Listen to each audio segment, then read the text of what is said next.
topic that we had scheduled for May and then had to postpone.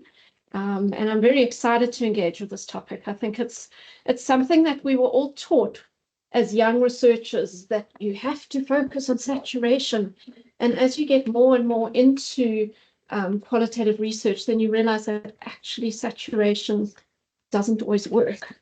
And maybe that's not a feasible concept. So I'm very excited to hear what I think it's Brown and Clark. Was it Braun and Clark? I've always said Braun, but maybe it's Brown. Somebody told me it's Brown. Brown.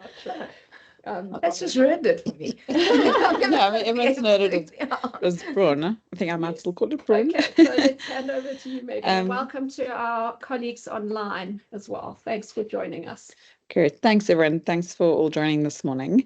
Yep. So I think, thank you for the introduction, Jenny. I think after reading this article, I felt like I knew what saturation was. And then I kind of was aware of this article and had kind of read it in broad strokes. But after the last few days of really going through it critically and kind of delving into the smaller details, I sometimes feel, I don't know if I feel more confused now in terms of my background and what I know and what I should know and how, to approach things. But it definitely was a very interesting article and something that I think we all grapple with all the time as qualitative researchers. So I'm hoping this is quite interactive and please jump in for discussion during the presentation. And post on the chat if you're online. Yeah, absolutely. So I think I wanted to kind of first, before kind of thinking about saturation, kind of go back to the idea of thematic analysis and how it would be defined or described. And as we know, it's a qualitative research methodology that is largely, is researcher driven in terms of how the data is collected. And most of the methods is interviews or focus group discussions. And it really focuses on patterns within the data in terms of similarities, differences, looking at unique findings. And there's a lot of descriptions of thematic analysis. I know when I came into qualitative research, when I thought there was only one, thematic analysis was thematic analysis. And then once you start really delving into it, there's so many different types. And, they talk about code books and coding reliability. There's reflexive thematic analysis. There's qualitative content analysis. And all of them kind of have these overlaps in terms of how they are described. In broad strokes, thematic analysis can be seen as not bound to a specific epistemological framework, and can be seen, can be used in positivist, so more quantitative-based studies. It can be interpretive, and it can also be used in constructive research methodologies. And the researcher is considered to be removed from the data. Like if you think about thematic analysis in broad strokes, and I'll come back to why Braun and Clark find this problematic. And typically a lot of the guidelines out there see thematic analysis as this approach that is structured. There's a lot of analytical steps in terms of how it should be done.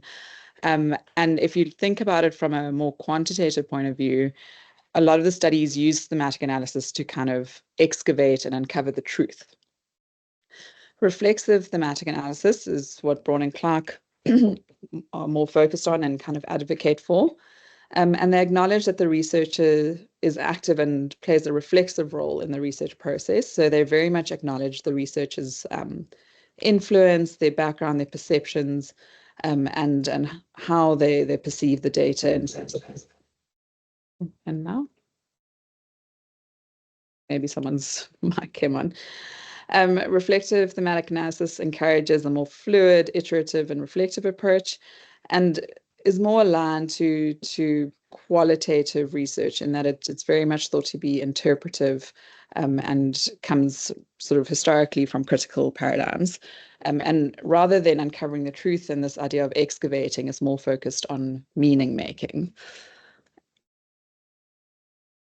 Data saturation has been described in many terms, and I just extracted some of the quotes that were used here in the article.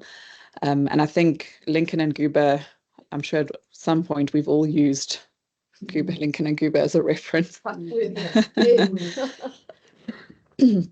excuse me, and they talk about information redundancy to describe data saturation, or the point at which no new themes or codes emerge from the data. And Guest talks about it as thematic exhaustion, which I thought was quite nice. Yeah.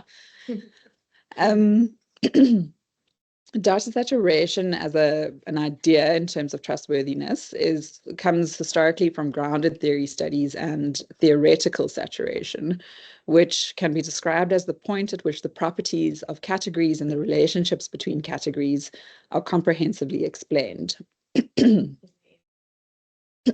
No. And I think that's what they argue for. Yeah. Yeah, no, I think that's the thing. And how do you know if you've arrived at such a point? At what point do you make that assertion that I've got to the point? Yeah. It's nothing new. Yeah. Exactly. So I think that, like you say, that there's this clear line and this clear sort of black and white, like you've reached the end destination, it's now done, is often how thematic analysis in terms of steps is described, and saturation. I think that's when your supervisor says, your themes are underdeveloped. Yeah, when you feel like you've got when you think you've got saturation. Exactly. Yeah. But I'm wondering even about this notion of theoretical saturation. What does that actually mean? I don't know that I understand what that means. But I think grounded theory is quite different too. It is, and I suppose perhaps on the next slide, I kind of try to unpack that, and I think Day in the middle of the slide here, I quite liked how Day described how it's been described in that as this unfortunate metaphor when you think about saturation, and that no new does not mean complete understanding, and that probably more accurate to say exhaustion. Yeah, or deadline. Yeah, the researchers. Yeah, the research is exhausted. And they propose that rather than looking at the term as saturation in terms of meeting this end point, rather to reinterpret that understanding as theoretical sufficiency or an adequate depth of understanding, or conceptual density. So almost you've looked at the research question in enough depth in terms of the data to be able to answer your research question sufficiently. And it's not to say that you could delve deeper, but in terms of, you could almost have it as a point where you would say, this is enough in terms of us being able to say we understand.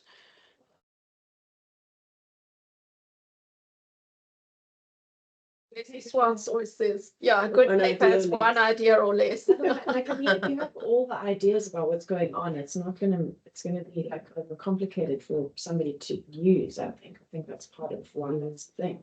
So if you've generated one new relevant piece of information, that's important, I think. It's good enough. I'm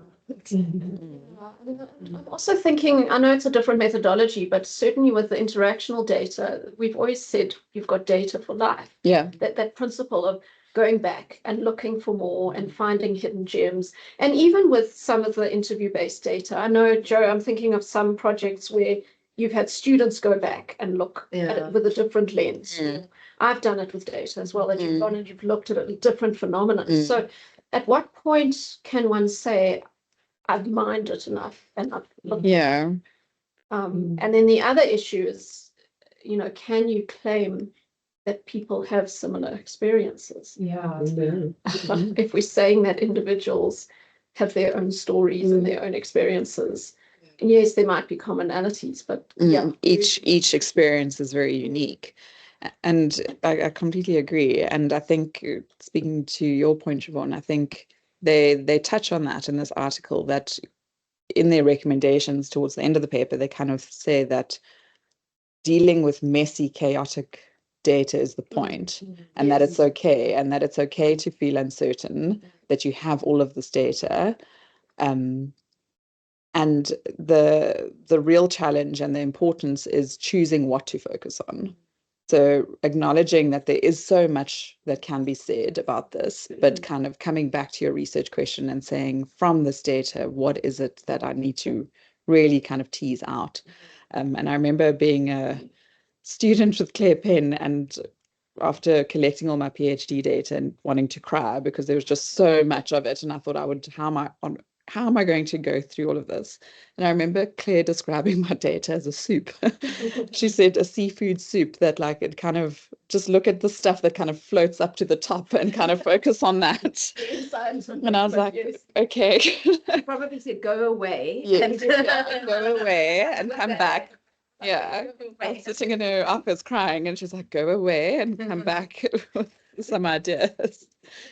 And I think that all just comes together because that insider, outsider, and that idea that experiences are never pure. That you know how you even remember your own experience is very much colored by making yourself feel a little bit better about you know we think history is events plus time, and it's never that, because we always interpreting and focusing on different things. So you know even if we're going with people's interpretation, it is biased, and it's subject, and it could be different on different days depending on who's asking, how's asking, how, what else has happened. Who the participant is and who the researcher is doing the analysis. And I think that the only way you get around that, because then you say, well, what is true and what is real? You know, you get it all the existential crisis. Is that whole thing about it's meant to be messy and chaotic, and it's not meant to be absolute. And I think that's why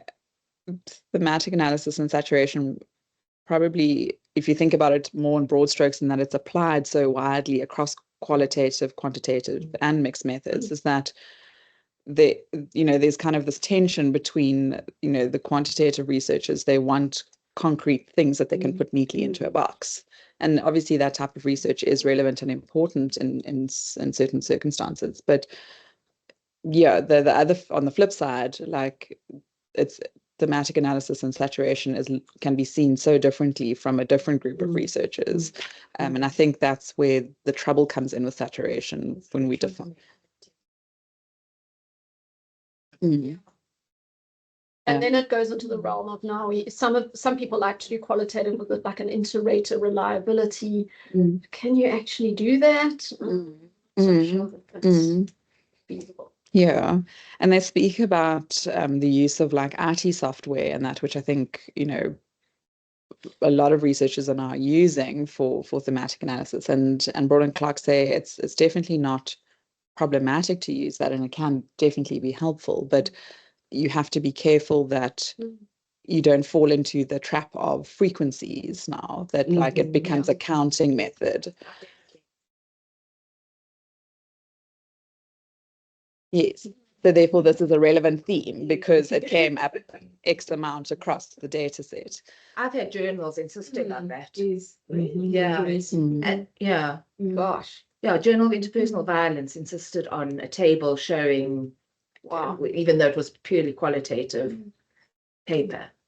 I think it has its place sometimes. I remember the paper that you and I worked on in the early days of our qualitative foray with students on the rural program. And we did do frequency counts, and that was useful just to give a sense of the kinds of themes that were really popping up most frequently. So I think it does have a place sometimes, but it's certainly not something you should be doing routinely. And I also, even if you are using it, I got the sense from the paper that Broad and Clark said that it's useful on sort of a foundational level, but you then have to take it further. Like you can't just use it, because they talk about the difference between, I forget the words, I'll go onto my slides now, but they talk about the difference between just observing and actually meaning making, and that your codes represent an observation in the data, but it doesn't necessarily mean that you've fully interpreted that observation. Taking it further. So the software can be used as an observation tool, I suppose,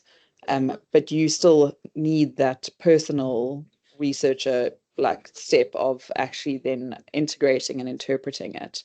And then they talk about the frequencies. Like, if it's occurring several times across the data set, is that considered then a relevant theme? Or if it only occurs once in one interview and you've got 100 interviews, is it then still considered an important point?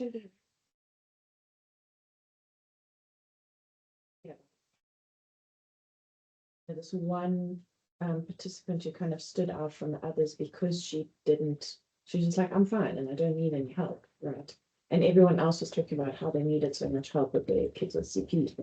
And I think it's interesting to think about like what's different about this person. Why is this person like, as opposed to like if you've seen this broad theme and then you've seen this one person who's going against One outlier. yeah, what does that mean? Yeah. And it's relevant, I think, from that perspective to say contextually why is that showing up. Yeah, exactly. Yeah. So you need that interpretation then from the researcher. I think the other thing to consider is that in some projects, you get such disparate findings. I'm thinking of Harriet Etheridge's PhD. So she looked at organ transplant and experiences of a wide range of patients and healthcare workers. And I remember having this discussion with her that it was very difficult to find common themes because everybody's story and perspective and opinion was all over the place. And so this notion of saturation would never have worked there because the data was not coherent and homogeneous. Yeah. So it wasn't just even that she had everybody the same and one outline. It was all over the place. And I think That almost that stability is not there. They had such nice terms in this paper. They spoke about like code stability. That, you know, then it's considered in some ways to be saturated, not so much Braun and Clark, but one of the other people that they quote say that. But again, is that enough? Yeah. You know, also just occurs to me as what are we using the data for? And, you know, there I think that frequency does have its place. So, for example, in the emergency call, what was the most frequently used method to get location? And it was landmarks. Now, that is useful because it forms a recommendation. Yeah. And I think that if we are doing qualitative, I always feel there's a responsibility for the so what. Yeah. Why are Like we the doing pragmatic part of it. Yeah. And then I think that frequency is helpful. Yeah. I don't know. Yeah. I mean, and we see simplistic conclusion. And sometimes you do need the numbers to prove to the quant people of this world that what you're doing actually has value. So I think sometimes the numbers can boost your cause. But similarly, a really strong qualitative interpretation is equally weighty and profound in terms of putting forward an argument or recommendations. Yeah. I got the sense from the paper that it's very much context and research question dependent. You know, what is this? What are you trying to do with the thematic analysis? And that helps determine saturation and the way you tackle the question and the way that you tackle the analysis. That's kind of the sense that I got, that, you know, that Braun and Clark say that a lot of the times thematic analysis is kind of simplified and it's way more difficult than it's given credit for. But then they also say that, you know, it's very much context dependent in terms of the study, the research question, the researcher, what are you trying to do with the data? And the depth of the data, the richness. Yeah, and those are all. Some data is superficial by nature, and that's fine. And other data is going to be deep. And do they talk about practicalities like funding? And they do. Then deadlines, because I mean that's a reality. And they talk about like the need for, in some cases, like you're going to have to be pragmatic. Like when you're writing a proposal, when you're applying for funding, deadlines, the ethics committee, you know, you have to put some sort of number there. You can't just say, well, I'm going to collect data, and they say how much. Oh, I can't say. Like. I'll just feel it out. Yeah, you can't do that.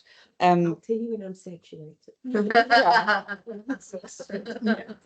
I always say in those instances, so what are you looking at ballpark? Are we talking 5 people, 50 people, 500? Give me at least a ballpark of your I mean, those issues also come through in ethics when you get those, exactly. especially from like social sciences, where it's I'm just good. Some of them are, Yeah. some studies are very, Speed. Yeah. They Collect tea bags. It's gonna immerse myself. There was one. most They were collecting used tea bags in a staff room and then getting staff to paint a picture. and they make that that one. quilt, yes. Yeah, into a quilt, yeah. oh no. And I mean, it was actually quite interesting. And it was all about the narrative and like this whole yarning It's a thing. beautiful study. But it was very Very Why are you out there. guys? You know, I our don't husbands know. would not be impressed. Our engineering husbands, though. No, I feel like that's the head nods in card games. Like it's kind of. But I think, I mean, I'm skipping some few slides, but I think they do acknowledge that, say that, you know, at some point you are going to be asked for a number when they said how many interviews are going to be doing, how many focus groups, and they say, you know, to kind of satisfy the gatekeepers of research, like your funders, your ethics committee, you know, the people at faculty, you're going to have to give some number, but never make it concrete. Always say that this is very much a provisional number. And they talk about this in situ decision making that needs to occur during the research process. So while you're collecting data, you will get a sense as to whether more focus groups are needed or not. And I think It's also often dependent on how many people you have available. yeah. So, And for yeah, example, we've had this discussion with Lavanya, I know she's online here as well, around her research, where she had a set number of what she thought she was aiming for. And actually, it's just kind of tailed off. And then we said to her, well, you know, there is no one else who you can approach. So go with what you've got. yeah, It's not a case of saying, Yeah. I think I need more data. yeah. Because there's nobody else. And there to- practically, like you say, from a time point of view, and also, yeah, sometimes there is nothing more to Exactly. be done, and you kind of have to make do with what you have. Yeah. So again, I think they don't give definitive answers, but they give sort of an idea to kind of, I suppose, appease those who are, you know, at some point you do need to provide some answers in terms of a number, and when to say don't make it a concrete decision, especially before the research happens. But I'm just thinking about our conversation yesterday in the curriculum planning about the difficulty of participant recruitment in undergrad studies. And that's, you know, if you're thinking about issues of saturation and whatever, your findings are going to be different if you've got 2 participants, if you've got 10 participants, if you've got 20 participants. So I guess that's something to think about as well, even like what you're talking about now, like Lavanya's study. She's going to have to contextualize that in relation to the fact that however many children have pigs, and this was how many caregivers were. Yeah. I've had a lot of interesting discussions. I'm busy with a review at the moment on emergency calls and language differences. A lot of discussions with a colleague who I'm working with on this project around the value of the case study exception, or the critical incident where things went wrong, like the axe murder call, versus looking at routine everyday practice in a lot more detail with lots more participants.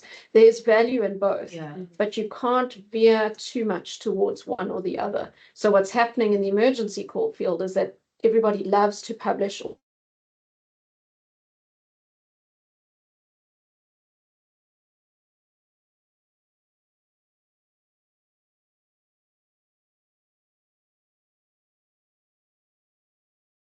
collection of data.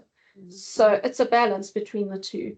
And yeah, often some creative repackaging. So one of my 4th years has 2 participants for a study, and we've had to creatively repackage it as case studies of exceptional practice, because serendipitously, they just happen to be exceptions to the norm.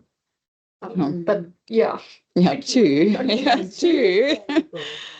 It's valuable, but and I've had students do it with 3, but the data was really rich and detailed. So I guess you can still get something out of a case handful. Yeah, But you need the dough and the donut. Yeah, but I guess it also comes back to the discussions we've had in that community of practice with a lot of the Australian researchers around how do you get a student to a point where they're able to do that deep interpretation? Because some students are able to do that and others are not. So some you're going to have a very deep, meaningful, strongly interpreted piece based on a handful of cases or one case. And in other instances, it's just superficial and you can't do anything with it, even with a lot of participants. Yeah, absolutely. So yeah, they talk about this idea that, it's often saturation is often considered, it's often taken for granted. I liked where they kind of, in the paper, they speak about a student asking them a question and they kind of preempt the question by saying, of course we saturate, but, and then, had questions about how do you actually do it. But there's always the assumption that, yes, of course we do saturation when we do data analysis, and it's considered this flagship for validity, and it's this gold standard for determining how research is done and how sample sizes are determined. But again, how do we do it? And I think I was going through my when I was preparing these slides, I was looking through my previous Journal Club presentation from last year, and I saw this slide, and I think it's still quite relevant rather, that often, there are these existing templates and guides in qualitative research, but often there's a misunderstanding in terms of their intended purpose, is that they really are guides. They are not meant to be these concrete step-by-step checklists and I think often when people delve into qualitative research, that's what they want. They want this, especially if you're new to a methodology, you want this instruction manual, because then it's easy to follow. It makes sense. You feel like, okay, I've done what I was meant to do. But but qualitative research is not that. They're really these existing guides, and that's what they're meant to be. They're guidelines rather than concrete, steps. So again, I think part of the trouble is that there's so many descriptions. They talk about code saturation, theoretical saturation, thematic saturation, data saturation, and there's these sort of terms that again are sort of interlinked, where there's no new information that was found, there were no new themes, there were no new codes. And in most literature, they'd speak about that saturation was reached. But how it was done is often poorly defined. There are many different descriptions, and it's very inconsistent within and across literature. And they say that there's less literature that says that no further theme or code refinement was obtained or performed. So, which I think is two interesting distinctions, because it's to say, again, it's not to say that you know everything, but you think you know enough to be able to create an argument around the data. This is where we got exhausted.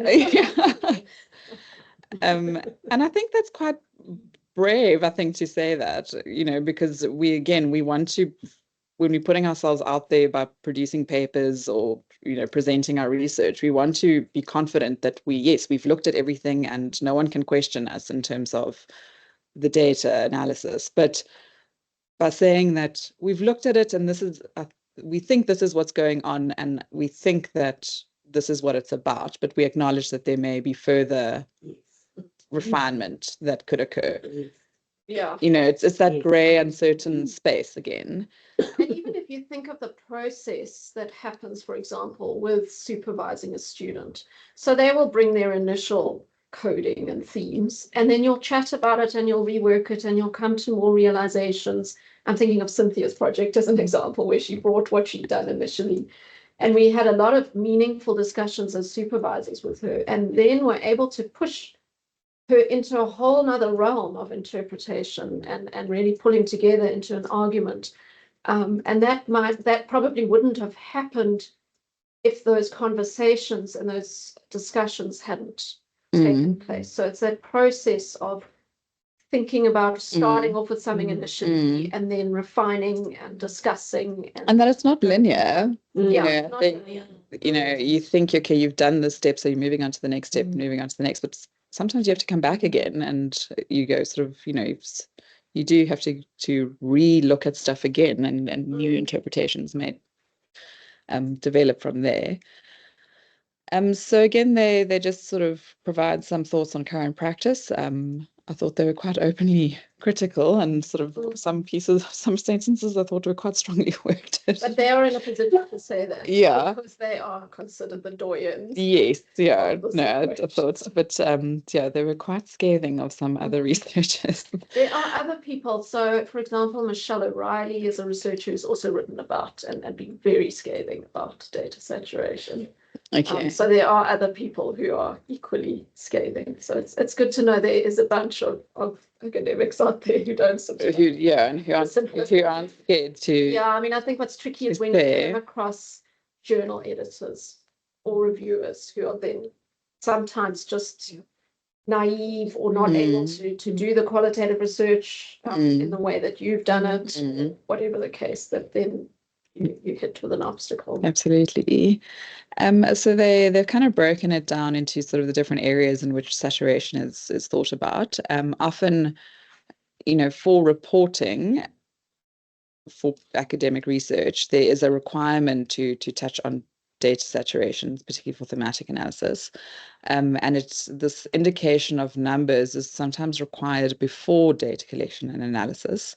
And we've spoken about why that may be, for practical reasons.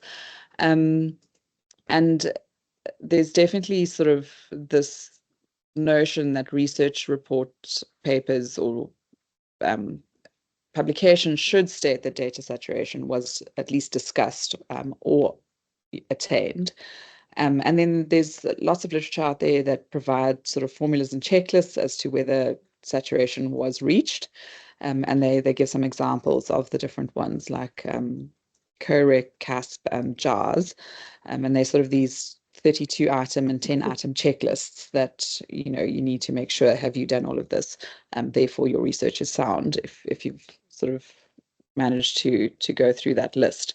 And they're saying that often these checklists are inflexible, they're not context sensitive, and the researcher is not fully immersed in the process of the analysis and how they may influence it.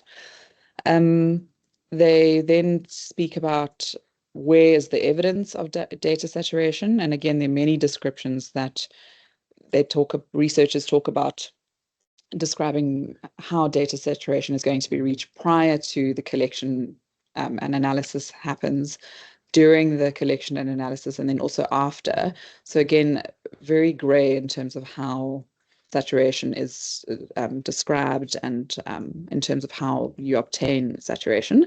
And often it is very tempting to use a number and what is considered enough. And there's this range really, with sort of this average of 12 is considered, that is often cited as being enough. And they were quite scathing because a lot of researchers often cite Braun and Clark to say that 12 is kind of the number that we should be aiming for. And then they're saying, no, that's not what we mean.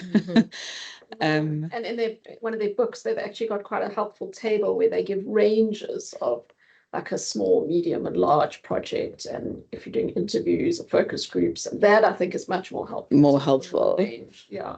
And then I've touched on this difference where they speak about code saturation and meaning saturation. Those are the words that I was looking for. That again, codes should be seen as almost these observations within the data, and you get different types of observations. You get sort of explicit and implicit observations. You get things that are sort of concrete, obvious issues, and then you get sort of these more conceptual, theoretical codes that occur within the data.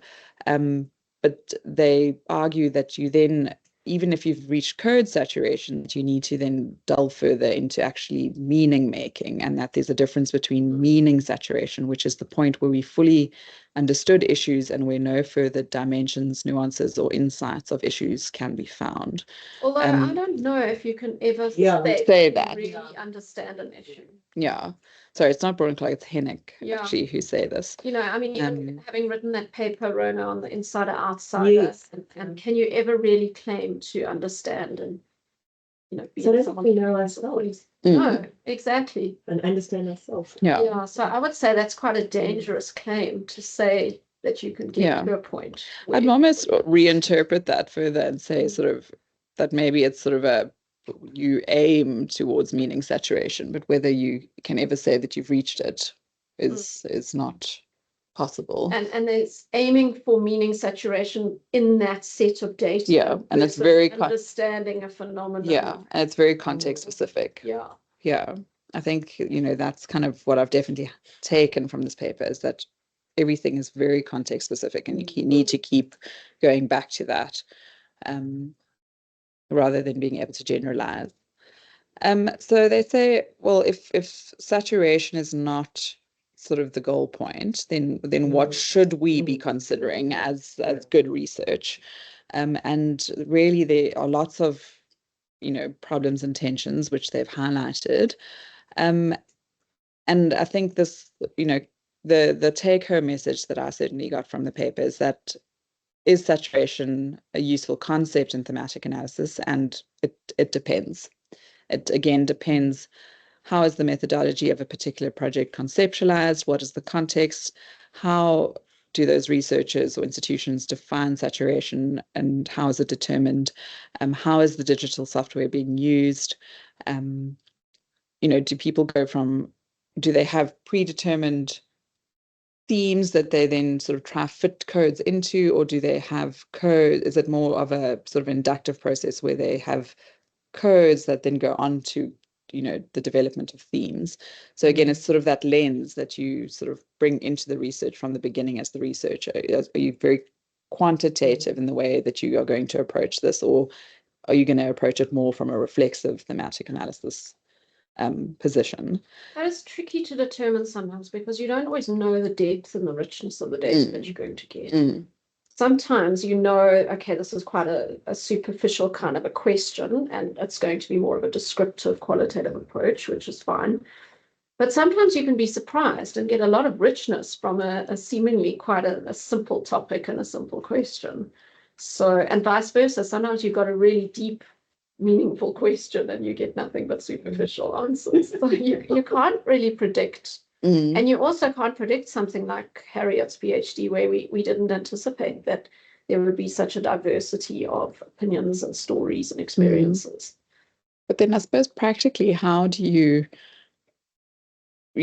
describe that to faculty or to your, the ethics committees and that funders, and the funders to say, because you don't know, because a lot of how you're going, the outcome is very much focused on the type of data that you get. And so I do think it's hard to describe this methodology from a planning point of view in terms of how you're going to approach things, because you don't know. You can't predict.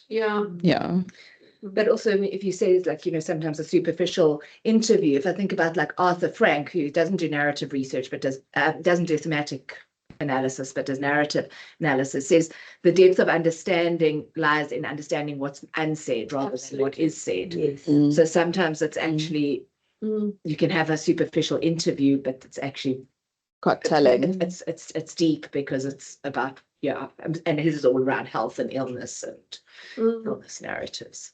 Yeah. Yeah, I mean, well, like mine was Cynthia's, so, but she, I mean, to me, I didn't see the data, but when she was describing the person, I was like, this person definitely needs help. Yeah. Just, like, for some reason has gotten to a point where she doesn't want to ask anyone for help. She doesn't feel like help is forthcoming and she's just getting on with it on her own. She's, to me, almost like given up on the idea that help is a thing. Yeah, so it is about the blank space and what's not said and what's not. Yeah, sure. So they go on to state that data saturation is not a universally useful or meaningful concept for all types of thematic analysis research, and that a big problem is often that thematic analysis isn't always fully understood, and that it's not this one universally defined approach, that there are many types of thematic analysis approaches, and there's a need to understand those different approaches and what their goals are really and how they are different. And perhaps by understanding the differences between the approaches, the idea of saturation can be better understood as well. So in conclusion, Mason, I think, provides quite an interesting quote here where they say, when we conceptualize research as a situated, reflexive, and theoretically embedded practice of knowledge generation or construction, rather than discovery, there's always the potential of new understanding or insights. So again, that saturation might not ever be reached when looking at a particular topic, that there's always something new to learn. Absolutely. So yeah, whether, and that's very different to that idea of uncovering the truth, because it's implying that the truth is this singular thing that doesn't shift and change, that it is this one defined thing, and that you've, I suppose, looked at the data and excavated it, as the terms often used, or mined, and you've uncovered it. You found this diamond, and that's it. And but it's discoverable. yeah, Yes, and it There's is. nothing Yeah. Yeah. But yeah, I quite like that quote by Mason, to say that if you look at it from a different perspective, that it is, there is always something new to learn, and that it is this embedded practice, and you fully have to immerse yourself, and that it's this idea of meaning making rather than discovery of a particular thing.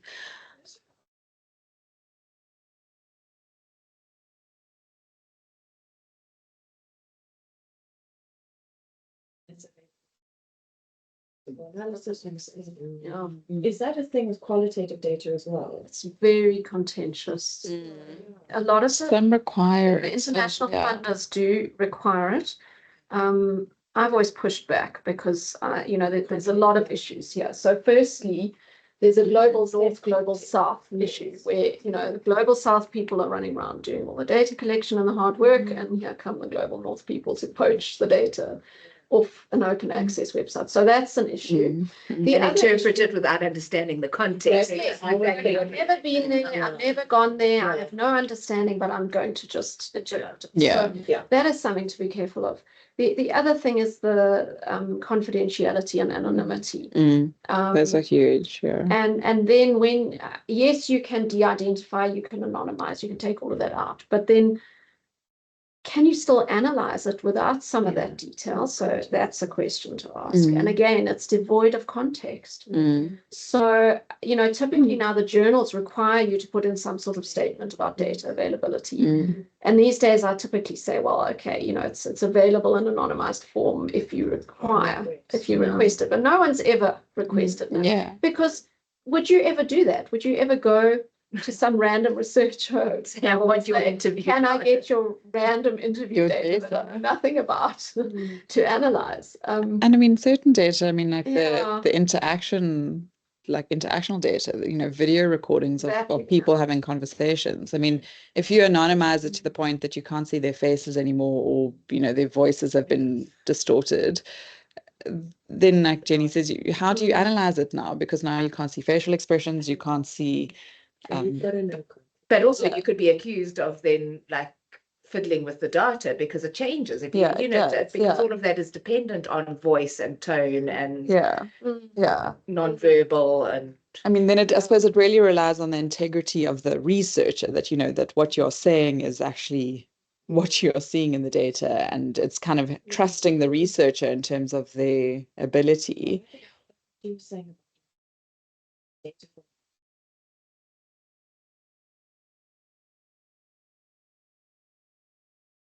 I think that's reflective of like different experiences and inside and outside, people coming from different environments and having different perspectives on it. And I think that can be really helpful, like with Charmaine's data, for example. She's a palliative care physician and I'm coming from much more research side. And when we have conversations about her interview data, we each have like very different things to contribute to. Like, I think there's parts that we share and then there's parts that are very different, and it's like very fruitful to share those things. and getting somebody with a completely different perspective, like somebody has no kind of medical background at all, and what they would see in that same data. I think that can also be really useful to have those perspectives. But yeah, I hear what you're saying about context. Like people need to understand the context that they're analyzing data from. That's not. I mean, coming back to the emergency call project, we've really come to a conclusion that it doesn't work to just analyze this interactional data, these lovely transcribed calls, with no understanding of how a call center works, how emergency systems work in that context. Where they're driving to. You know, you have to actually spend time at the call center, learning what happens, speaking to people, understanding the system in order to interpret that data. Looks like. Exactly. So have a look and see the lack of landmarks and the difficulties of trying to find an emergency scene, all of that. I think, yeah, the interactional data is a tricky one in terms of open access, just coming back to that. And I think the only way to do it is if you design a project from the start that you're going to put this in some sort of open access database, which has been done. There are some of those kinds of databases, but then you've got to get all the consents. In terms of POPI as well, now you've got to get consents for transferring data overseas, etc. So, but yeah, I do worry as well about some of the vulnerable participants in our data sets and the ethical responsibility to protect those stories. Yeah. But also, I mean, with AI models, you don't want it sitting in a repository that ChatGPT has access to, just generating who knows what data to exactly. So contextualized.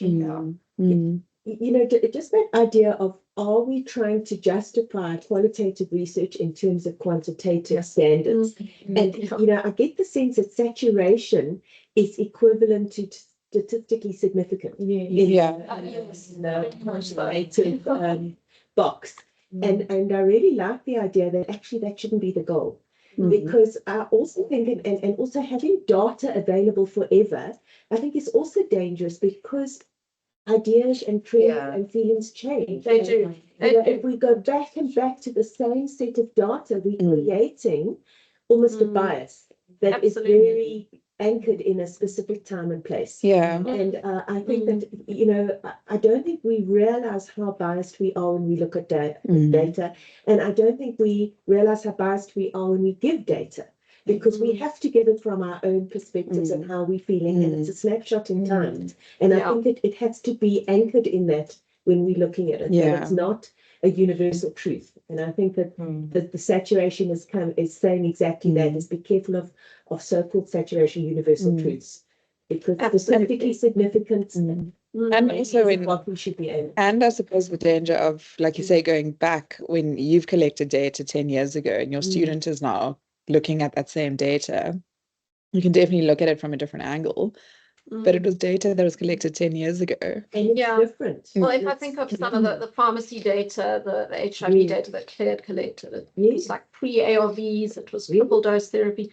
Things have moved tremendously since then. Yeah. And then you and I wrote finished writing a paper that we'd started in like 2010 or something. And we found it and we're like, this is still so relevant. So sometimes it can. You know, like the universal themes. And there are universal themes. They are, yes. It depends on the topic. So, for example, and when I went back and I looked at like how terminology is dealt with in medical interactions, then it didn't really. It didn't need to depend on, you know, it's recent data versus old data. It didn't really matter, because the phenomenon is not something that's now suddenly going to change. It wasn't really about exactly. But I think it's also useful to consider then, what do we do if we're not talking about saturation? And I think it is helpful always to give some sort of an overview at the start of a results section in a paper, to say, well, you know, this is kind of the lay of the land. This is what the data looked like. So, you know, there was no kind of consistency in stories, or maybe some of the participants had very similar stories, some didn't. I think that is helpful to actually give that kind of a description. When you say that, like, you talk about not having consistency in stories, like with Harriet's research, does that mean that there weren't common themes, or is it? She struggled to find common themes. So what she was finding, for example, is she'd have like two doctors with diametrically opposite views on the notion of organ transplant and the moral aspects and the ethical aspects and how that's done. So she interviewed different, like the healthcare participants, all sorts of different healthcare workers, patients. Yeah. So she couldn't say then healthcare workers think this. Okay. Yeah, or doctors think this. It was diametrically opposite. Yeah, that's very, hard. very different. But she still managed to pull together common themes to some extent, overarching themes, but the individual stories were very all over the place. Very disjointed. That's a fine. It was a finding in itself, because what it really showed was a lack of coherence. Yeah, I was about to say. That system of healthcare. Yeah. Well, it's like, I mean, I see that in the families sure. Ever, like it's like you don't know how long someone's going to live, and like, should you do the surgery or should they have chemo? And nobody actually knows. Like, I think patients get frustrated because they're like, oh, you're not telling me what's going on. But the doctors are like, I don't actually know what's going on. I don't know what to do. Uncertainty. Which is Yeah. Yeah. So I wonder if anybody online has anything that they wanted to add or say about this topic. We've got quite a few people online and all very, very quiet. Ed Marie, go for it. Hello, everybody. It's quite interesting for me. I've read this article some time ago, and I was always also a little bit confused. Yesterday, I attended a workshop by Adrian van Breda on writing a tight methodology section for an article. And this whole question about the number of participants, because many reviewers, when you submit an article, would ask, so why did you choose 12 or why did you choose 15? You know, so it becomes quite difficult to kind of justify that for me. So I was wondering if you have any ideas about that. I think the discussion I always found very useful. If a group of people look at data. Do you think? Yeah, I think what Ed Marie is also asking is, you know, how do you get to a target sample size? How do you decide how many people to include in your study? And I think it really depends on the nature of the study. So, you know, if you, like Lavania's study, she's got a finite number of healthcare workers and patients that you can include. Yeah. So she could plan all she likes, but in the end, it really depends how many actually respond and participate. But yeah, I always do go back to those Braun and Clark recommendations on a small, medium, large project. So it's like really broad, but it does give some kind of an idea. But I think it's very much related to how many you can actually access. And it was you kind of really have to do your homework in the planning stages in terms of understanding your target population and potentially how many you can access. Looking at the number, like you say, with Lavania's study, or you know, I was thinking of my study as well. There were only a set amount of healthcare professionals within my field that were available. So I stated that and said, these are the numbers that are available in South Africa. How many I get from there, I don't know. But, or, you know, if you're looking at clinics where there are lots of participants, or if you're going into the lay public, I suppose you'd have to, it's hard to know an exact number, but I think you'd again have to really understand your context and do some homework prior to give an indication. And I guess previous literature might guide you as well. So, you know, depending on the methodology, for example, if you're doing like conversation analysis, it's not going to fly necessarily to have like 2 people and then, or 2 cases, and then you're making claims. Then you know you've got to have a lot more. But I remember Claire saying to me with the PhD, go into a pharmacy for a week and sit there with your video camera and just see what you get. And whatever you've got at the end of the week, then you use that, which was like really not very scientifically planned or anything. But, like you said, the funders and your ethics committee. Doing it is to define it in terms of a time period. And to say, well, you know, I'll spend X amount of time in the field collecting data and whatever I've got. Practically, this is feasibly practically. So I think it is very linked to things like feasibility as well, and availability of potential participants. What about that step as like a piloting step when you're still writing the protocol? Like when you go and you see, okay, well, you see this number of people who are doing this many things, and you know, in the clinic we're seeing this many consultations happening. So based on that, then you Absolutely, yeah. Examples. Yeah, I mean, I did that with, I'm thinking of Angelica's master's where she was looking at speech therapists who practice in burns management. And I remember having this discussion with her about, well, how many therapists are there in the country who do that kind of work? We have no idea. So we had to plan with that in mind, saying, well, actually, we don't know how many we might get because we don't know how many are out there. And she had to acknowledge that in her proposal. And then we said, well, look, for a master's level study, this is kind of what we feel is Yeah, I was about to say, appropriate. you almost have to look at what is the purpose of the project. Yeah. You know, is it for degree Exactly. purposes? Is it sort of a study that you're going to be doing, you know, over 40 years of your life course? Yeah, because then it's for Like, degree is that, purposes. yeah. You know, if it's a PhD study and you put your proposal together, you can't say, well, I'm going to find 5 people and do interviews with them. You know, but then you might add more methodologies, or you might, you know, if you know it's a small population that's hard to access, then you might build in mechanisms to make sure that you get really rich data from them, or longitudinal data or something. But I think also another aspect to think about is action research and co-design, because Absolutely. you know, there's still a lot of mistrust of researchers and what you going in to prove how badly we run the clinic or whatever. So I think it's difficult, and you don't necessarily always have that time to like embed yourself in the clinic and co-design a project, especially at like a master's or PhD level. I mean, if I think about Lavanya and the gatekeeping to access the clinic was. Yeah, or even Cynthia, we really struggled to find participants in the end through the channels that we planned to find participants. Yeah. So I guess, again, it comes back to the unpredictability and the messiness of this kind of research. Yeah. But what was interesting, I'm thinking also about that quality community of practice talk that you and I were both in, Jen, when they spoke about co-analysis, and that just adds a totally different dimension. So actually bringing your participants back in to analyze the data, or representatives from your participant community. Or from the community, either like a key informant or. So not just designing a project with them, but actually analyzing it, taking it through. Yeah, and that comes back to the point about the team that you were making, Siobhan, and pulling in people from different walks of life, with this different perspectives. It makes me think about like papers I've read where, you know, they've done a thematic analysis, and I haven't, you know, and because I'm newer to this, I don't think I've read as many papers of this kind as like other people. Yeah. But like, I kind of feel like the nature, like the qualities of the person who's doing the analysis are not really discussed.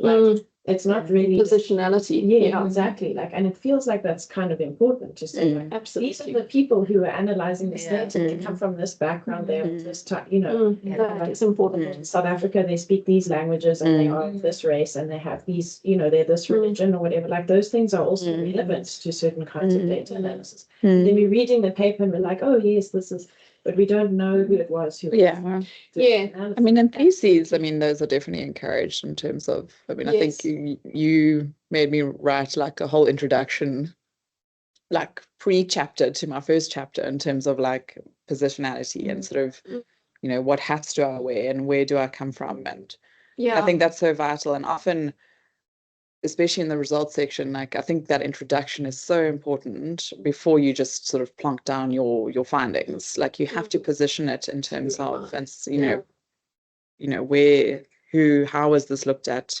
What were the approaches? You know, what was sort of the overarching things that were done before just saying this is what was found. Like you have to say how, why, when, what. Yeah, who, something I've been doing recently, I picked up a tip from Charmaine Blanchard's PhD, where she had this beautiful preface, and she titled it a preface before she went into the introduction. And it was a section where she talked about her personal journey as a palliative care physician and getting to this point of doing this project and what it meant and why she chose to do it. Very deeply personal. And so, yeah, we should be doing it on some level in journal articles as well. Yeah, but then you have like... within our 3,000. That's what I say, a word limit. You're never going to do that. Say I am I'm a speech therapist, I'm a clinical educator, and this is a project on student work. You know, then it positions me as I'm part of this in some way. Yeah. Yeah. Mm. I mean, they provide some, I mean, I like to hear they say on page 12, they say, so in the interest of an enriched, more conceptually coherent and precise or delimited conversation, we encourage authors of any future data and meaning saturation to define or provide the following. And then they do provide some thoughts, I suppose, or tips in terms of how to approach it. So I laughed because they were saying that, you know, ironically, they were sort of saying we can't have these tick lists and checklists and that, but on page 12, here's what we think would work.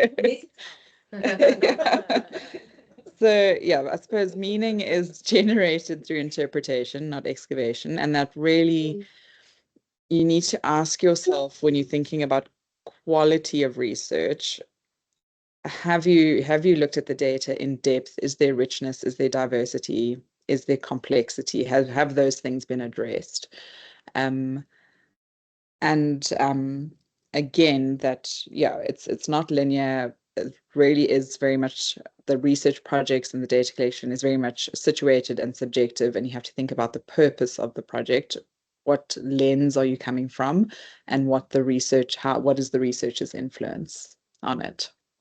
And then also dwelling on the messiness is okay, and it's actually encouraged. Yeah.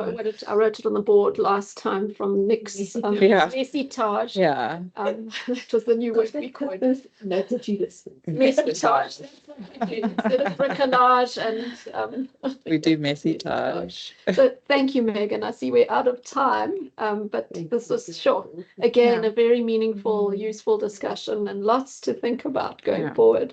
Thanks, everyone. So thanks for leading it, and thanks to everybody for joining and those online as well. And yeah, so we'll see you hopefully next month. I don't know yet what the topic is, and we haven't confirmed that, but I'll send out an invitation. Yes. Okay. So thanks for joining. Bye. Bye-bye. Thanks.